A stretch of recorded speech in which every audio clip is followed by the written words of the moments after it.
up, everyone? Thank you for joining me on another episode of the Music Reviewer Podcast. And today we have our first hip hop review.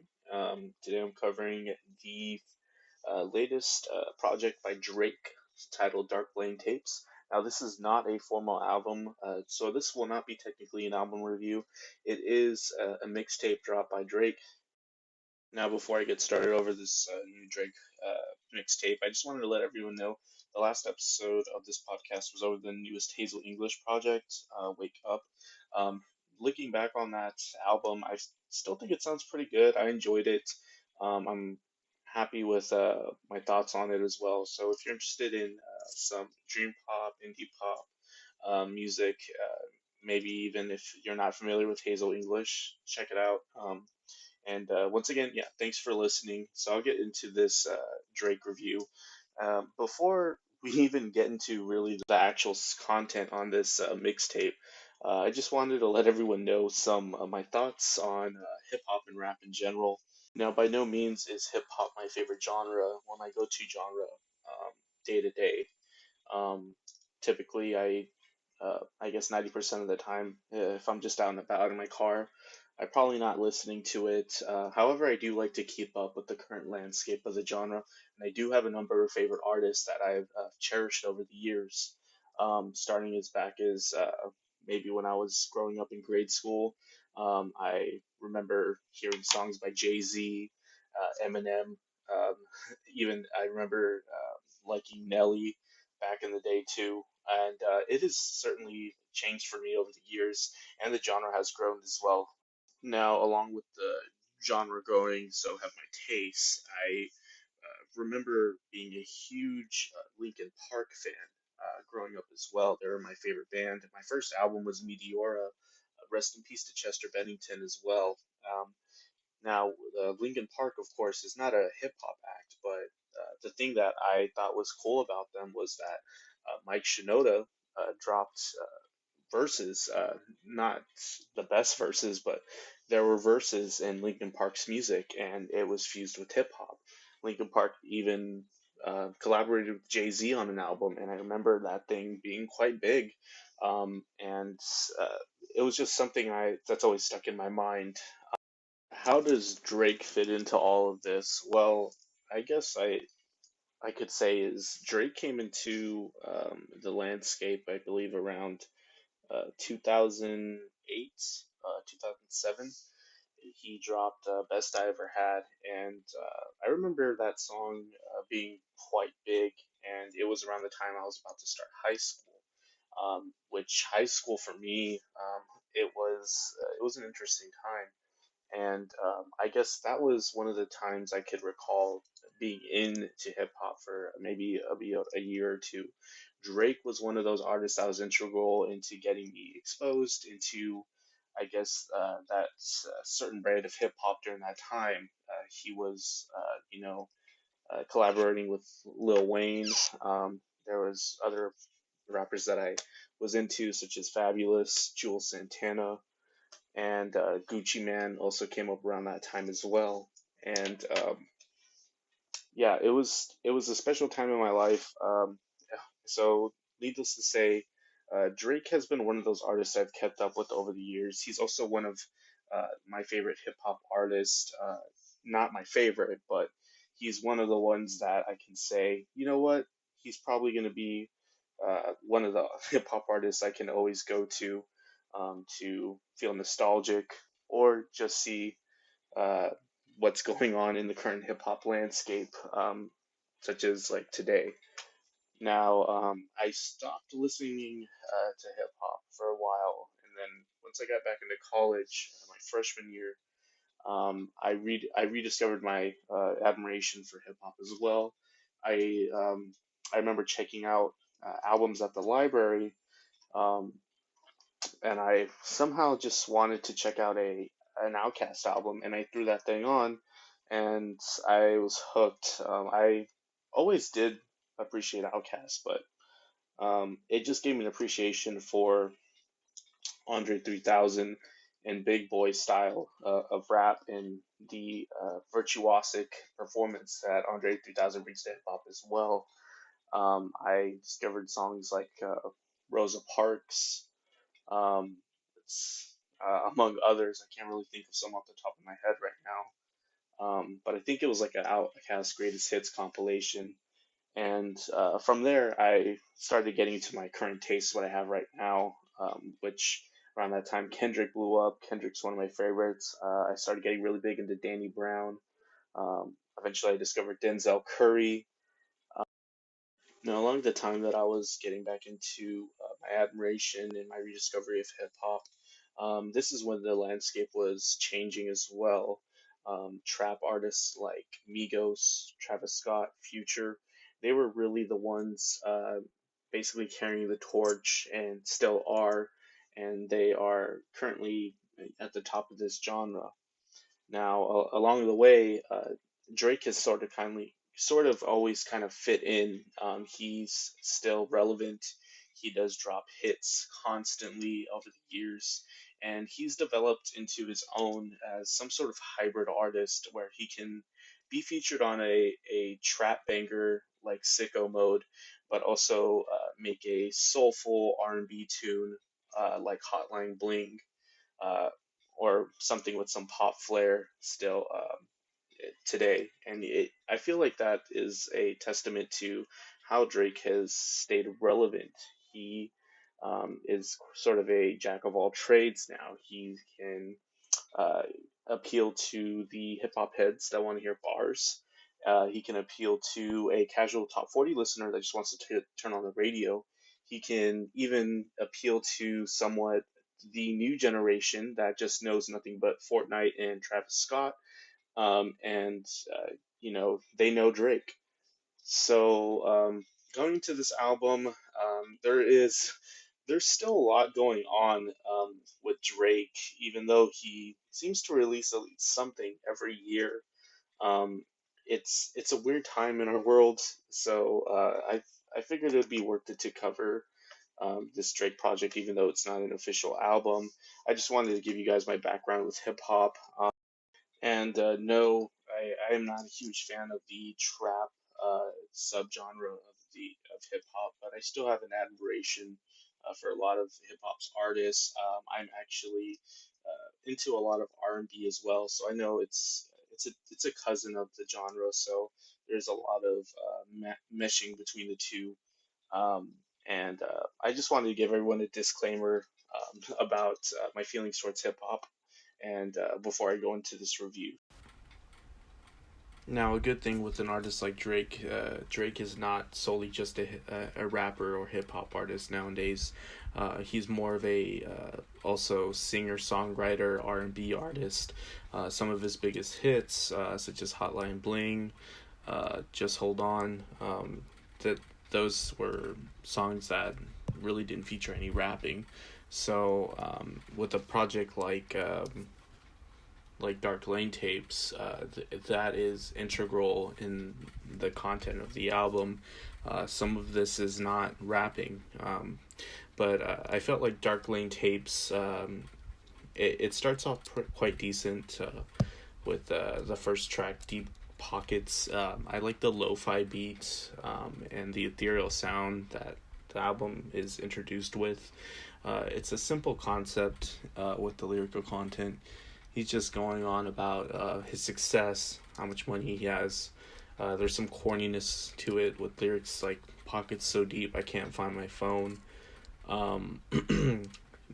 The album does keep on going with much of the same concept about how Drake struggles with success, the burden he is given with his relationships and having to support different women that just want him for his money, but he can't find real love. Now, I don't know if this is actual real life. Music shouldn't really be taken literally a lot of the time, so this is just the subject matter in this project. Now, Chicago Freestyle evolves on this concept. It's more about flaunting his money. It does have an interesting feature where it rips off the Eminem song Superman with the flow and I think even lyrical content. Also, Drake has like track for every major city, I think. Like, I know Chicago is in the title. I know he has maybe a song or two with Houston in it. I don't know. It's just something I thought I'd point out. Also, Chicago Freestyle has a nice vocal feature by the artist Givian. I don't know who he is. I've never listened to his music, but that's probably a highlight on this track. Other than that, there's a typical trap beat on it, and I guess a highlight on the album would go to Tootsie Slide. It's sort of in the middle of it. It has an interesting beat. There's like this sort of weird organ synth playing this melody over and over again. It is a TikTok song though. I mean, it got big probably because of the TikTok app and how many people were on there doing the dance. And it does kind of fall into the category of the hip hop song where, hey, I'll teach you a dance. Let's do this thing. And the song just gets big. There's been songs like that for years now, like the Stanky Leg. Probably numerous ones I can't even remember, but it's definitely a thing. So Drake, this is another sort of tricks in Drake's hat that he pulls and that he does so well. It gave him a hit song. But yeah, that's not a bad song. I enjoyed it. It's not my favorite song on the track, but I thought it was worth mentioning. After that, the next track is actually Desires featuring Future. This song is quite controversial. I've seen some reviews on it where it does call out Drake for being a bit of a creep with the immediate first line saying, I think I should have put you somewhere no one else could find you. Katy, Texas, Dallas, Texas, which that's... aside from the creepiness of it, it's just stupid lyrical content. Katy and Dallas, Texas are huge cities in Texas. Like, if you're trying to find someone there, I mean, it's not like it's in the middle of nowhere that no one knows in Kansas or Oklahoma, something like that. There's way smaller cities in Texas. And the lyrical content, like I said, you shouldn't take things literally people put in their lyrics. You can treat it that this is maybe a fictional character or just a version of Drake's life that he might be, just conceptualizing. I don't know if it's real or not, but the music in the track isn't very good. I didn't really think it was that great of a song. Don't really feel much what Future brings into it is important. It's just Drake rapping about he's supporting a girl's lifestyle. She maybe left him or cheated on him. Boo-hoo. It's just sappy things that I can live without it. But as the album progresses, more of this lyrical content of Drake getting his heart broken. He's so successful, he has to flaunt this success. It does take a turn for the better in D4L featuring Future and Young Thug. Now, Young Thug is one of these artists that I've actually, in the trap genre, I have enjoyed some of his music. I enjoy his crooning. I think he's original. He usually makes a track better as opposed to, I don't know, another contemporary like Travis Scott. I usually, when he's on an album, I don't really see the appeal. And that's a different video, but this track is pretty cool. The chemistry between Future, Young Thug, and Drake, it's almost Migos-like. It's a very hyped track. There's like a Missy Elliott kind of beat on it. It reminds me of the song King's Dead by Kendrick Lamar. The way the ad-libs are just bouncing off each other. It's more of like the lyrical content that they're complaining about girls, but it's not bad. But unfortunately, the next track, Pain, 1993, featuring Playboi Carti, I think this is probably like the most boring song on the or not boring, but just stupid song on this mixtape. And there's a reason why this song is on a mixtape. It probably should have never been released. This song does nothing to accentuate Playboi Carti being on here other than making him sound stupid, which I don't know if that was his choice or if Drake pressured him to do that stupid chipmunk tone that he has. But it just sounds terrible. There are some nice rich synth layers in the track. It just features a generic trap flow. It's just a very forgettable song. And speaking of features, there was a track on here that it featured Chris Brown. Um, I all I could take away from it really is that Chris Brown was just very deep in the mix, and he was just layering Drake's vocals, which I feel like it should have been inverse with Chris Brown being the superior singer.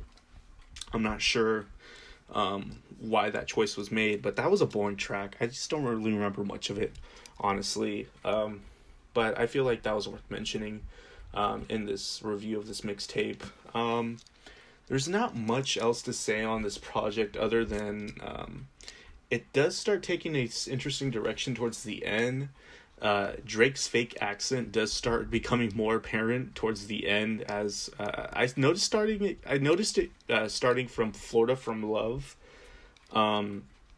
He's kind of just calling out rappers, trying to say how much drama there is in the game right now. It's not a very interesting song, but the accent really comes out in the next two songs, Demons and War. Now, I know there's a reason for it. He's basically featured on these tracks, or he's featuring this style on the track, I think called Drill House or something like that. It's from the UK. It's just a style of rap that's big over there. Hopefully it comes to the US because I do like it, but I feel like it's Drake was just putting it on here maybe because he wasn't confident it would do good on an album. So it's a little disappointing. I thought the last song, I think War, was the better of the two. It has kind of this more ethereal sound that the production does have this like etherealness throughout the album. I'm not sure if that was intentional or not. But this one had like this nice deep bass synth doing this weird stuff. It sounds War does sound a little underperformed, but the production was quite nice. Demons wasn't bad either. I'm not too familiar with Fivio Foreign or Sosa Greek, the two artists featured on here. It's just an example of Drake being versatile. I don't listen enough of this drill house music to know if he performed it well, but it wasn't bad. I prefer it over another generic trap beat or just another sappy emotional Drake. I'm sad that my girl left me, or that I don't have enough money to keep this girl type lyrical content. So overall, even though this is not a formal album, I guess I'd give it a rating of 5. I didn't hate it. I also didn't think it was very good. I thought it was just very middle of the road. Now, I think Drake probably tweeted or something that he's releasing an album later this summer. I'm very interested to see what's on this, since he dropped such a long project right before this.